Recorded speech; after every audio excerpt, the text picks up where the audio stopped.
torne-se membro. A live da semana que vem já vai ser só para o grupo de membros e essa aqui vai ficar privado para o grupo de membros. Então torne-se membro, vire membro do canal. Podemos dormir tranquilo ou vai ter guerra entre os Estados Unidos e a China? Ninguém sabe. Se eu soubesse isso, eu acho Qual o seu chute? Cedo ou tarde? Terá algum conflito? Sim. Cedo ou tarde. Sim. Assim, a gente já tá numa guerra fria, tá? No meu entendimento. Nem é tão fria assim, mas ela já tá se caminhando, né, para ter uns pontos de tensão mais aparentes entre a China e os Estados Unidos. Mas sim, é uma guerra fria. Se a gente observa a Guerra Fria, que a gente estava tendo entre a União Soviética e os Estados Unidos, a gente tinha duas questões muito fortes acontecendo. A primeira delas era a questão comercial. Então, os países eles estavam, sim, pela via do comércio, tentando disputar o seu poder. A gente já observa isso acontecendo entre a China e os Estados Unidos. Então, nesse sentido de guerra fria comercial, que não é tão fria porque eles já estão se sancionando, né, colocando vários embargos uns contra os outros, a gente já está observando isso de uma forma muito aparente, essa guerra comercial acontecendo. O ponto que eu não sei se vai ficar tão aparente para a população muito em breve é se, a partir dessas sanções, que a gente só vai entender um pouco elas melhor, e seus... Como é que eu vou colocar para vocês? Seus significados, como é que isso realmente vai impactar os mercados, né? Esses mercados de chip que estão sendo sancionados, qual vai ser o impacto disso? O mercado vai se adaptar ou ele vai se dividir? Será que vai ficar mais aparente essa divisão se os mercados começarem a pedir posicionamento dos países, ou se eu negocia com um, ou se eu negocia com outro? Porque isso é muito característico da Guerra Fria que a gente vivenciou com os Estados Unidos e a União Soviética. A gente tinha os países chamados não alinhados, né, que queriam comercializar com ambos, mas a gente tinha os países aliados, ou seja, que estavam tomando uma frente de posição e abandonando o comércio. Por exemplo, a Europa não ia comerciar assim com a União Soviética, né? A gente já viu um abandono europeu em relação ao gás, por exemplo. Será que essa tendência ela vai continuar em relação aos carros elétricos, por exemplo, que é um polêmico na Europa? Pode ser que sim. Será que a China vai ser tão taxada que eles vão desistir do mercado europeu? Isso já é uma forma também de guerra comercial, né? Então, a gente vai ter que observar. E outra questão que a gente observa vinda da Guerra Fria são guerras indiretas, ou seja, a gente tem os dois atores principais guerreando, utilizando terceiros para guerrear por eles. Sim. A gente chama de guerra por procuração. Ou seja, eu quero guerrear ou enfraquecer o fulaninho e a influência dele no país X. Então eu vou lá, crio um grupo, não sei o quê, armo ele, boto o fulaninho para desestabilizar e começamos um conflito, né? A gente observava muito isso acontecendo durante a Guerra Fria entre os Estados Unidos e a União Soviética. Será que em breve a gente vai observar isso no Ártico, no Canal do Panamá, nas Filipinas, né? Em Taiwan? No Bostil? E deixar o jogo global, por assim dizer, se desenvolver um pouco, para a gente ter mais certeza das análises. Mas, a depender de como isso vai se desenvolver, né? Se a China for com uma grande ambição ali no Pacífico, para mim é guerra fato. Se ela for muito cachorro grande, vou dominar geral, seja guerra contra as Filipinas, guerra contra o Japão, sei lá, vai que queira a ilha de volta ali.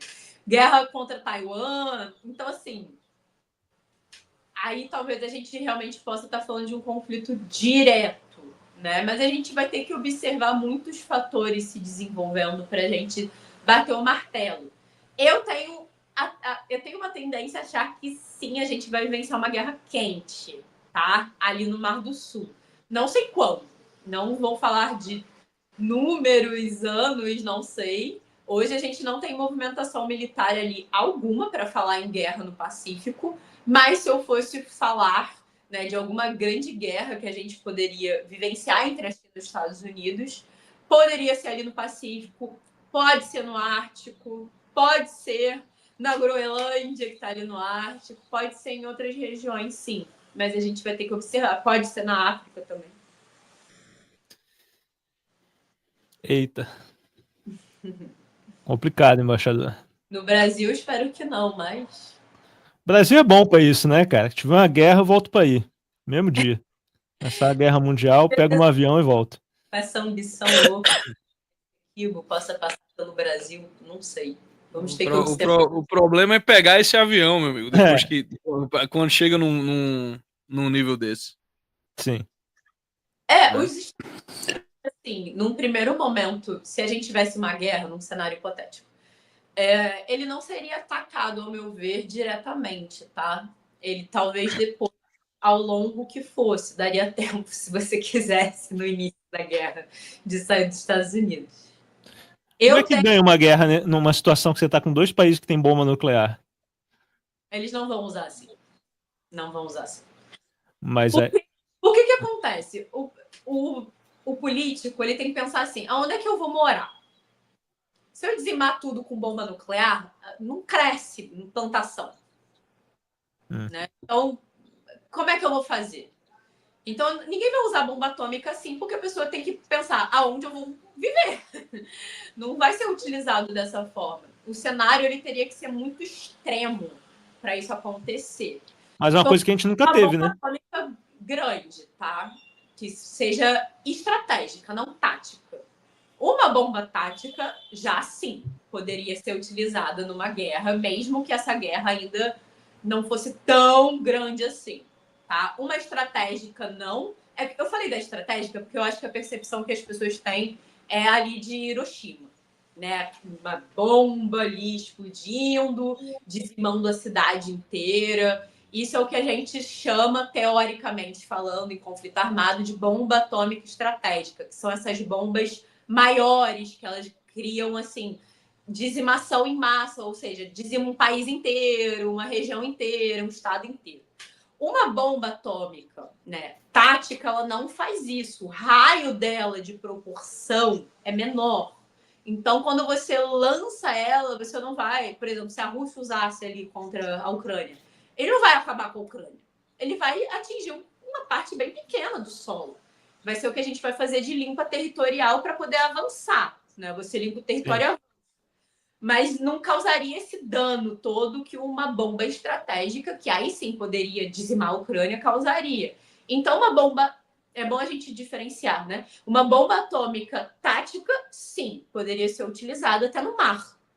Eu acredito que numa batalha naval eles poderiam, de repente, usar no mar. Já uma bomba atômica estratégica, eu acho mais improvável.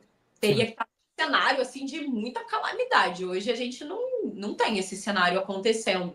Né? A guerra que eu vejo, ela ficaria mais contida dentro do Pacífico. Ela não se alastraria dessa forma. O que a gente vê hoje são pequenos conflitos urbanos, mas que eles têm assim, uma duração mais curta, por assim dizer.